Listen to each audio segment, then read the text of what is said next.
Yo, what up? How you guys doing out there today? This is your boy Roto Beast. I'm here with my boy Jeremy. We're here to present you our NBA morning shoot around for Friday, March 6th. If you're new to this channel, please make sure to click the subscribe button below. This week you can watch all of our NBA, NFL, and MLB videos. If you cheatsheet.com, you're absolutely missing out. We have all the tools to help you compete with the pros day in and day out, including a complete optimizer, tons of content, daily FanDuel and Draftkings cash lineups. Hey, we're truly a one-stop shop for all your DFS needs. So make sure to check out the site here at dfscheatsheet.com. So what up, Jeremy? How you doing out there, bro? What's up, man? I'm good. It's Friday. Friday, another day, a lot of stuff going on. I'm ready to jump in this video and knock out this NBA slate and kind of get out of here. You ready to go? For sure. Cool, man. Let's jump right into it. First game we're going to talk about, we talk about a track meet, man. You got the Atlanta Hawks going into Washington to face the Wizards. You got to start with the guy, right? You got to start with Trae Young. Game time decision in this one. But, I mean, this is where this team kind of lives and breathes, is with Trae Young. So I like Trae Young a ton. There's a couple of guys that we've been on over the last week. DeAndre Hunter is one of them. I continue to like DeAndre Hunter. I think the price tag is fair. And then you could also look at your boy John Collins. You like John Collins maybe a little bit more than I do, but he's a really good young player. The thing is I haven't liked his price tag, but the price is starting to come back down. He is averaging 35 minutes and 38 fantasy points over his last 5 games. I fully expect that Trae Young will play. He's been questionable with these flu-like symptoms for about the last 3 games. I believe he started last Saturday, if I'm not mistaken. But game time decision again today. This is kind of maybe the Doncic treatment where they're just listening, but I fully expect him to play. So for me, I love DeAndre Hunter. I just think this guy at 4.6, he plays a ton of minutes. He averages 25 fantasy points over the last 5 games. He plays 34.8 minutes a game.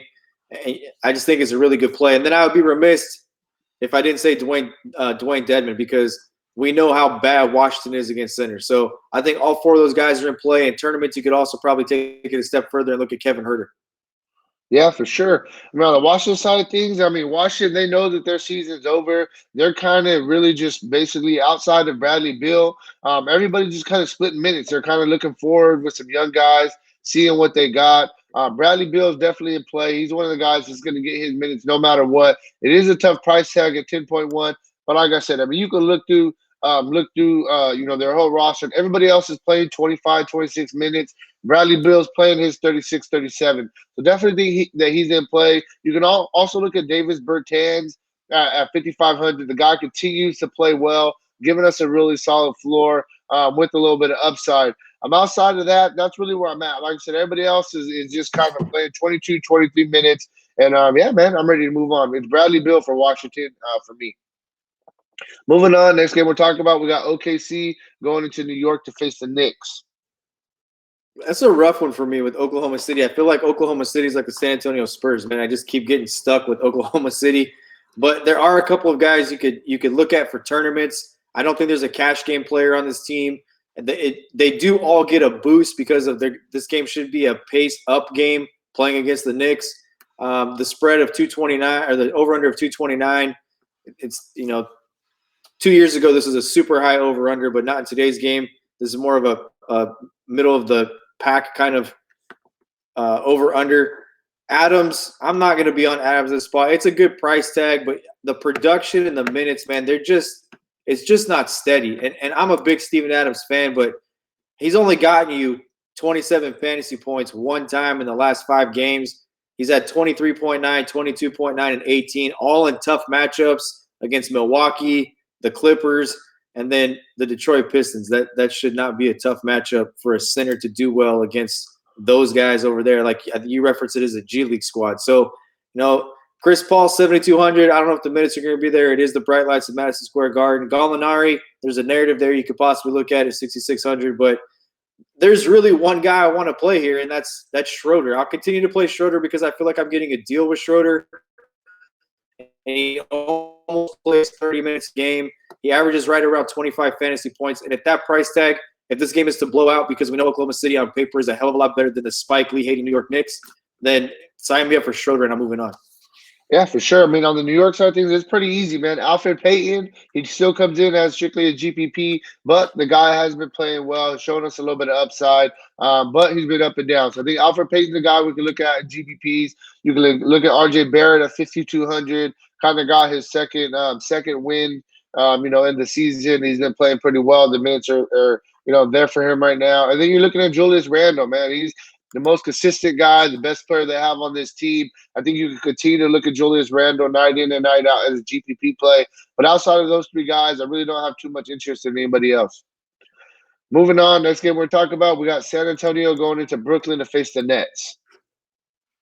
Drew Eubanks. I'll play Drew Eubanks. No, I'm completely kidding. But LaMarcus Aldridge is out. And here again, is Charlotte on this slate? Do I have Charlotte too? Do I have Charlotte, the fucking Oklahoma City Thunder, and the Spurs? Okay, Charlotte's not on the slate. That's good. There's no Charlotte. Look, if you've watched this video over the NBA course of the NBA season, you know that I can't stand the San Antonio Spurs. I do think you could play Trey Lyles and DeMar DeRozan. I would lean more towards Trey Lyles. Dejounte Murray is fine in tournaments. He's a really good tournament play because he'll be very low owned because of the inconsistency with his production and with the minutes that he plays. So it makes kind of a definition of a GPP play. The guy has major upside. He's got 50 fantasy point upside. He's given you 50 fantasy points twice in the last month. And in one of those 50 fantasy point outings, he only played 27 minutes. So he has monster upside. It's just the consistency is not there at all. So, you can look at him. He's an ultimate GPP play. It's a good matchup against the Nets as far as an up-tempo, up-paced game. DeMar DeRozan, it's a good spot for him. He's 7,800. And then Trey Lyles, we've taken big men against the Brooklyn Nets for the past 2 years. We'll continue to do it here. Trey Lyles at 5,200. He's playing out of his mind basketball. It's the best basketball he's ever played in his life. And that's really where I'm at. I don't think that what I will say is you can't stack those three guys together because I think you can run a two-man stack with either DeRozan and Lyles or Dejounte Murray and Lyles. But either Murray's going to go nuts or DeRozan's going to go nuts. I don't think they're going to go nuts together. For sure. On the Brooklyn side of things, I think it's just the same two guys we're playing. We got Spencer Dinwiddie. We got Karis LeVert. I like both of those guys in this matchup. I think it's a pretty good spot for them. Outside of that, you got a bunch of guys that are kind of splitting minutes. Prince, Harris. I'm not really too interested in them. You could possibly look at Jarrett Allen at 4,900. I think he gives us a little bit of upside on his price tag. His minutes have just been all over the place. So just keep it simple for me with Brooklyn. It's Spencer Dinwiddie. It's LeVert. Those are the guys that I really would consider playing tonight. Cool. Moving on. Yep. And one thing I'll say before we move on, my bad if it sounds like a construction zone over here, getting some work done in my house, so I apologize for that. But hey, still had to jump on this video and get it done for you guys. Moving on, next game we're talking about, we got Utah going into Boston to face the Celtics. I just wish that Rudy Gobert's price was still under 8,000 because it's a really good spot for Rudy Gobert. The price tag on FanDuel is 8,100. I don't like the price tag, I have to be honest with you, but I don't mind the play. He just played against Boston back on the 26th, and he only had 29.3 fantasy points, but he had 9 and 9 in 34 minutes. In that game, though, it was a little bit different. There's guys out now for Boston where Boston's going to have to structure the way they play a little bit different. Daniel Tice kind of comes to the forefront. Jason Tatum comes to the forefront. I really like the spot for Gobert. I just wish he was cheaper. He's a tournament-only play. This whole Utah team is a tournament-only play. They don't have a cash game player on this squad, but Donovan Mitchell, it's a good matchup for him. You don't have any good defenders on the floor besides Jason Tatum and Marcus Smart. So the guy I think benefits the most in this game to look at is Bogdanović. If you're going to play a guy in tournaments, play Bogdanović. It's the type of game where he can knock down a bunch of threes, and that's what you need out of him. He could get you 30 real points, which would probably be 31 fantasy points. And then I would definitely play O'Neal and Conley in tournaments today. I will. Their price is very cheap, and I think it's a good matchup for them. So all 5 of these guys are really in play, but they're really only tournament plays, and they're not high exposure guys. They're more leverage plays. Sure. I think on Boston, I think it's pretty simple. Kemba Walker, his minutes are going to get increased a little bit today. He's coming in at 6,500. I definitely think you could look at Kemba Walker. I think it's a very solid play here. Then you got Marcus Smart, 6,100. He's going to get the start with Jaylen Brown out. He was a little bit underwhelming last game, so I think some people may be off of him. But guess what? I'm going to be right back on him where everybody else jumps off of him. Outside of last game, the guy's been playing very, very well. And then, last but not least, you got Jason Tatum, man. The price tag is all the way up to 9,500. It's a tough pill to swallow. But, man, look at this guy's production. In 5 straight games, he's got you at least 48 fantasy points with a couple 57 fantasy point games and a 62 in there. So he's showing us a massive upside. Definitely like Jason Tatum in this spot. But I'm just sticking with those 3 guys. Tice, I'm a big Tice fan. I like playing him. I just don't like him in this spot against Gobert. I think it's a little bit of a tough matchup for him. So strictly those guys, and that's really where I'm at. Moving on, next game we're going to talk about, we got Indiana going into Chicago to face the Bulls. Your Pacers against your Bulls, man. These are your 2 teams right here. Miles Turner and Domantas Sabonis, I think are both really good plays today. I would consider stacking them at a very low exposure rate. If I was playing 150 lineups, I might run 10 that had them stacked together, and then the rest of my exposure to these 2 guys would be independent. You can look at TJ McConnell and Aaron Holiday in this one. If TJ Warren is also going to be ruled out because Malcolm Brogdon is looking doubtful, Doug McDermott, Jakar Sampson, Victor Oladipo, all of these guys not expected to play today. And we know Jeremy Lamb is already out for the season. So there's going to be a lot of run to be had. Justin Holiday and Aaron Holiday are both in play here. Justin Holiday plays, about 20 minutes a game already. And then you can look for an increased boost, especially if TJ Warren's going to get ruled out. But this is going to be about 3 guys. It's going to be about Aaron Holiday, Domantas Sabonis, and Miles Turner. I think they'll be very popular plays because it's obvious value on the slate. If TJ Warren is to get ruled out, I definitely think you can look at TJ McConnell. And I've said this before on my Deep Dive podcast. Aaron Holiday, when you look at his minutes, even when they have Brogdon healthy, Aaron Holiday plays between 25 and 30 minutes a game. So he's not going to – the only usage – he's only going to get a bump in usage because he's going to be a more on-the-ball player, and he's not going to be an off-the-ball player with Brogdon off the floor. He'll get a usage bump. But the biggest bump overall goes to TJ McConnell because McConnell only plays 15 minutes a game. And now if with Brogdon out, you can look for McConnell to play closer to 30 minutes tonight. So the biggest boost goes to McConnell, and he's the best play on the team in tournaments because he'll be the lowest owned guy out of all of them. Everybody will flock to Aaron Holiday. They'll flock to Sabonis. They'll flock to maybe Justin Holiday as a value small forward. But TJ McConnell will be the guy that gets kind of left out.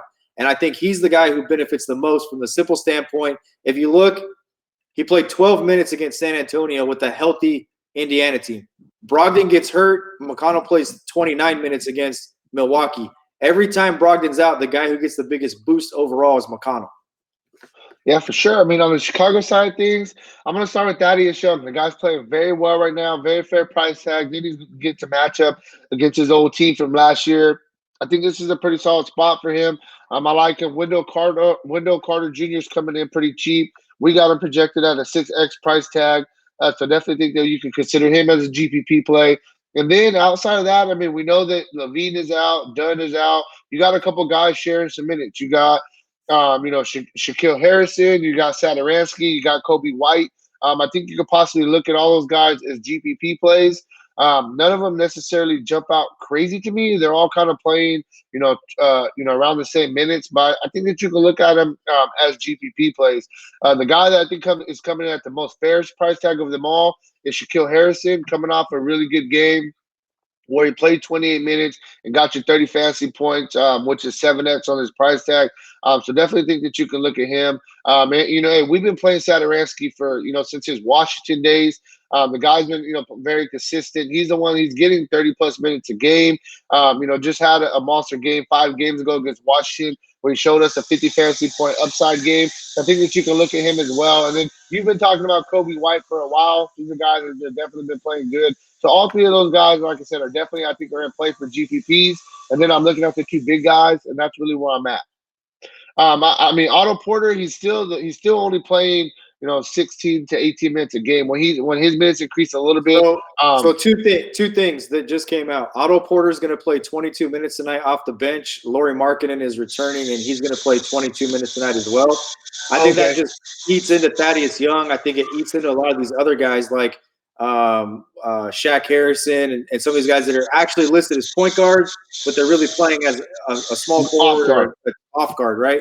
So I think those guys eat up those minutes, and then Thaddeus Young's been playing really well without Markkanen there. I don't know if Wendell Carter's back and Markkanen's back. It kind of hurts Thaddeus Young's minutes, but we've seen the guy be extremely production and limited minutes. Yeah, I'm just kind of I'm kind of counting a little bit on the revenge narrative as well. It was an old team from last year, his old boys he was in the locker room with. You come out with a little bit more of an edge. You know what I mean? Moving on, next game we'll talk about, we got Orlando going into Minnesota to face the Timberwolves. I'll take 4 guys here right off the bat. Give me Vucevic against this Minnesota team. I'll take Aaron Gordon. I'll take Markelle Fultz. And I really like my boy Terrence Ross. This guy's hot right now. Anytime you get a shooter like Terrence Ross, the price tag is fair. He's playing 30 minutes per game. He's 5,200. You look at 5, 6, 7 of the last 8 games, he's had at least 30 fantasy points. The only game he didn't was the Atlanta game. He had 23.7 points in that one. I'm pretty sure if I look back, Orlando beat the brakes off Atlanta in that one. So, his minutes obviously down a little bit. I like Vucevic here. I like Aaron Gordon. I love Terrence Ross. And I definitely think you can look at Markelle Fultz as well. Like you've said all year, Fultz, nobody expected this guy to kind of bring his career back to what it is. The assist numbers are up, and it's kind of about scoring with him. But, at a $5,000 price tag in tournaments, with a lot of people going to flock probably to Aaron Holiday, I like TJ McConnell as a leverage play, and I like Markelle Fultz a little bit as a leverage play as well. I think he gets a boost. We know Minnesota is not going to play defense. They're just going to try to score as many baskets as they can and get as many possessions as they can to try to keep the game close. Yeah, for sure. On the Minnesota side of things, there's 4 guys I'm looking at. D'Angelo Russell, their best player, a guy I've been talking about. He's playing very well. Malik Beasley, his price continues to stay very fair. He's showing us some upside, playing a bunch of minutes there. Juan Hernangomez, man, the guy's really starting to get consistent run right now, and he's been playing very well. He's got you at least 25 fantasy points in 5 straight games, showing us a couple upside games with 36 fantasy point in a 48 fantasy point. And, guess what? The 48 fantasy point game that he had was against this Orlando team. So he just really excelled in this matchup recently. I'm not going to say he's going to go out and get 48 fantasy points, but I think he can have another really good game against them. And the last but not least, I'm going to continue to play this guy, Naz Reid. The guy's been playing very well, since taking over that big man spot for Karl-Anthony Towns. So he's another guy that we can look at as a GPP play as well. Towns coming back? What happened? Towns coming back this year? Probably not. I think he's going to be out the rest of the year. They got nothing to play for. There's no reason to really rush him back, in my opinion. Moving on, next game we talk about, we got Miami going into New Orleans to face the Pelicans. Yeah, give me Bam here. I think Bam is a great leverage play today, especially with everybody out for Indiana. People are going to look at Sabonis. Bam 8,100 against a New Orleans team that does run the floor, but this is a guy in Bam that won the skills competition at the All-Star game. So we know he's a super athletic, super skilled big man who can run the floor. We know New Orleans is going to run the floor. It's a high over-under, 232.5. I'm sorry, it's 233. It's a 1.5 point spread. Derek Favors and Zion, yeah, very good players. Zion's very athletic, but I think Bam is extremely athletic and shouldn't have any problem scoring in this one and getting you some block shots and getting you rebounds. So I love Bam in the spot as a really good leverage play. The price tag on Jimmy Butler is way too cheap for this matchup. $7,900. It's way too cheap for a matchup like this where he's going to be a high-usage player who's going to score. We know Jimmy Butler can D you up too. He can get you some steals and rebounds. Very cheap price tag on Butler. I like that pairing together of Jimmy Butler and Bam. I think you could look at Duncan Robinson. It's a very fair price tag for this guy. He was in our value play article the other day where he went 6X, 4.3. The guy knocks down a bunch of threes. Very good young player, a good three-point shooting player. But I would caution he's a bit like Bogdanovich in the fact that the other night he had 29.4 fantasy points. He had 27 real points and only 2 rebounds. So you need this guy to get hot and score. This is the type of game that you could target him in. But that's really where I'm at. I mean, there's a bunch of guys that are log jammed at other spots in the rotation, but Bam's not going anywhere. His minutes are safe. And so are Jimmy Butler's, both, and Duncan Robinson for that matter. Those three guys are all averaging over 30 minutes. Everybody else in this roster is averaging under 30 minutes. Yeah, for sure. So, man, I mean, on the New Orleans side of things, you got these guys. They're coming in. They're starting to get a little bit higher in price tag. They're definitely, in play. You got Lonzo Ball playing absolutely out of his mind. Drew Holiday, Brandon Ingram, Zion. All these guys are GPP plays. And then I do like Derek Favors at 5,000. I think Derek Favors is in a pretty good spot here. He's got you at least 35 fantasy points and 3 of his past 4 games. So I think he's a really good GPP play. The minutes are starting to trend up for him a little bit. So, I mean, I'm just going to stick with their starters. Like I said, it is a little bit more of a tough matchup against Miami, and the price tags are up a little bit. So they are GPP plays, but I definitely think that you can play these guys and feel very comfortable with them. Move on. Next game we're talking about, we got Memphis going into Dallas to face the Mavericks. Yeah, it feels like only Zion's fair priced over there. That's it. That's what it feels like to me. Like 7,500 for Zion, I'll take that. But Lonzo Ball had 50 the night against Doncic, but he needed overtime for that, and that's right, that 6x threshold. So but I mean, Lonzo, he's had 50 in 3 of the last 3 games. 3 games, and then the one before that against Cleveland, he had 46. So the guy, he's playing well. Yeah, he's just right at that. He's right at his 6x kind of threshold, though. Is what I'm saying. Yep. So we got Memphis going into. I don't want anything to do with Dallas, man. I'm sorry, with Memphis. I just there's other spots on the slate. There really is. If you want to look at Valanciunas, fine. But again, you're going to be looking at a situation where you need him to go bonkers in the limited amount of minutes he plays. He has gotten you at least 48 fantasy points in 2 of the past 4 games and at least 32 fantasy points in each of his last 4 games. But when you talk about that, 26 minutes, 24 minutes, he only has played, you look at the last 7 games, he's only played 30 minutes twice. So, is this the game against Porzingis that he plays big minutes? I mean, I understand Brandon Clark and Jaren Jackson are out, but they do have Gorgui Dieng, and he's eating into some of those minutes because he's a more athletic center who can run the floor a little bit better than what old man Valanciunas can do. So that's kind of those are the 2 guys that I would look at. If you want to play Morant, fine, but why? There's other spots. There's better matchups. If you want to take a dart play on some of these guys, fine, but I'm not recommending it. Memphis is pretty much a full fade for me. Yeah, on the Dallas side of things, there's a couple guys we can look at. You look at Luka Doncic, 10-7. Definitely think he's in play. Porzingis is really starting to pick it up. He's starting to get back into form. Couple monster games in a row. Definitely think you could consider him. Then strictly GPP, I think that you can look at. I think you can look at Kleber. Kleber, his minutes are trending up right now. He's playing over 30 minutes. He's got your 2 straight games of at least 30 plus fantasy points. So he's another guy that I think you can consider. Especially 2 straight games of 37 fantasy points. So he's a GPP play. But for me, I look at Dallas. I'm looking at Hardaway. Hardaway's out. Sorry, I'm looking at Luka Doncic and I'm looking at Porzingis. They're 2 main guys. Both of them are playing very well right now. And that's really where I'm at. Moving on, next game we'll talk about, we got Portland going into Phoenix to face the Suns. Yep, and DeAndre Ayton is doubtful. So you tell me DeAndre Ayton's doubtful, give me Hassan Whiteside, give me Dame Lillard. I think that this game is going to be a pretty fast, up-tempo, fast-paced game. And Lillard seems to be fine, right? I mean, he comes back, he puts up 40 fantasy points, he plays 31 minutes. If I'm going to get Lillard and he's going to play 30-plus minutes at 9,000 in this matchup, I'll take it, especially he's one of the later games on the slate. I'll take him. I'll take Carmelo. I'll take Ariza. The only guy that I'm probably not looking at now is McCollum. He's a $6,000 player when he plays with Lillard. He's $2,000 overpriced in my opinion. I know he had 38 fantasy points against Washington, but that's only a 3.75. Somebody else with a calculator will do the math on that. But that's not it's not a 4x figure. It's almost a 5x figure. I'm sorry. So he's like 4.75 on that value. You're not going to get 6x and get 48 to 55 fantasy points out of McCollum on an $8,000 price tag. Whereas Lillard, you definitely can. And we know the run of games Lillard went on where he had 60-plus fantasy points for like 2 weeks. So give me Lillard. Give me Whiteside. Whiteside, the crazy thing about Whiteside is that if you look at the last 3 weeks, his price tag has been between $9,500 and $9,700 on FanDuel. And he's had multiple 50-point games, and his price tag is just not moving. He's just staying here at $9,600. So, give me Whiteside, give me Lillard. you can look at Anthony and Ariza in tournaments and move on. Yeah, I like the wing guys right here for Phoenix. I mean, obviously it's going to be tough for these guys, even though Aiton's looking like he's going to be out. I mean, Bane's price tag is up.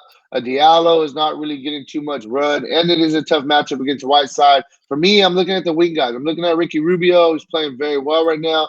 Devin Booker at 8,300. I think this is a really good spot for him. And then I like Mikal Bridges, man. He's kind of taken over since Oubre's been out, and he's playing pretty well. I think you could look at him as a GPP play as well. But it's really just a wing guys for me. Saric, he kind of took over that starting job when he came back from injury, but he just isn't playing very, very well. And like I said, it's Rubio, it's Booker, Bridges, as GPP plays, and I'm moving on. Final game of the night, man. The main event, the game I want to at least just watch. It is Diallo today, though. I'll tell you that right now. Diallo is a great play today because Aiton's doubtful. The most minutes Baines has played this year is like 16. Like there's no Aaron Baines is not going to play center tonight for more than 16 minutes, and they've got Hassan Whiteside. So you're gonna have to Kaminsky's out. Saric is not playing. Yep, Saric is not playing center tonight, right? He's not playing against Whiteside. So I think this is an awesome spot for under the radar Diallo play. But yes, you're right. The main event, here it is. Yeah, for sure. So I mean, simple, easy. You got Milwaukee going into LA to face the Lakers. And give me Giannis, man. I've done it with some of my builds already. You can definitely load up this game. You can stack this game up with more than – you can get Anthony Davis, LeBron James, and Giannis in the same lineup tonight. You just can. Give me Giannis. I'll go back to when LeBron was in Cleveland. These two guys, when they go against each other, they both go nuts. They just ball out. So, take everything off the table, but I think this is a really good spot for Giannis. It's a great spot for Chris Middleton. Everybody else is an ancillary play, in my opinion. If you want to get some exposure to them, you can get limited exposure to these guys, but I'm loading up on Giannis and I'm loading up on Middleton. I think it's a great spot for both these guys. One guy I'll mention, it's a tournament-only play here, but in his career, if you go back and look, going back to his days with the Phoenix Suns, Eric Bledsoe has murdered the Lakers every time he's played in LA. He absolutely murders the Lakers every time he plays in LA. Tournament only play because he's only playing about 25 minutes at this price tag of $6,000, and he's not averaging anywhere close to value. He's averaging 20 fantasy points over the last 5 games. But just keep that in mind as you watch the games tonight. Eric Bledsoe, I'd get some exposure to him, limited if it has to be, but he has killed the Lakers every time he's played in LA. He just kills them. Yeah, for sure. No, I definitely agree with you. I remember talking about that 2 years ago. And we played him, and he had a monster game. So, yeah. On the Lakers side of things, I mean, it's simple. It's easy. I'm going to continue to play. There's 3 guys that I've been playing on the Lakers all year, and I'm going to continue with the same guys. You got LeBron. You got Anthony Davis. Those are the easy plays. Both of those guys can have really good games today. Both of them are very fair price tag. The only other guy that I'm going to continue playing night in and night out as a GPP play is Kyle Kuzma. At 4,000, you need 20 for value. The guy, I mean, any night he can have those games where he goes off for 30, 35 fantasy points if he's hot shooting the ball. So I think he's a GPP play. But the main focus for the Lakers is the 2 big guys, Anthony Davis, LeBron James, both of them coming in at very fair price tags. And that's really where I'm at. I wanted to say something to you real quick before we jump off. Do you remember I asked you, do you think Steph Curry will play off the ball or play point guard? Yeah. So Reggie Miller last night was so confused. He's like, it was the 4th quarter, and he's like, I am so confused with why Steph Curry's playing off the ball so much this game. I just had a feeling that that's how it would go because Wiggins played point guard right in Minnesota, and then they've got Jordan Poole and what's his name that you like? What's the other guy's name? You're talking about. I know who you're talking about. His brother. Yeah, his brother-in-law. That's what I was going to say. His brother-in-law. Damian Lee. So it was weird to see Steph play so far. And did you watch the game last night? I watched a little bit of it. I got kind of busy, but I watched a little bit for sure. Man, Steph just looked like they don't play fast enough for him. That's how the whole game looked. Like he's like clapping, like expecting the ball to, because the Warriors, that's what they're known for, is moving the freaking ball, right? They just got to build some continuity. They got to kind of learn his tendencies and stuff like that. But it was it was a pretty good performance for him, definitely. So I think that's really where we're at today. If you want a more in-depth analysis on today's slate, make sure to check out the site, dfscheatsheet.com. And hey, good luck, our guys' contest tonight, all right? Peace out.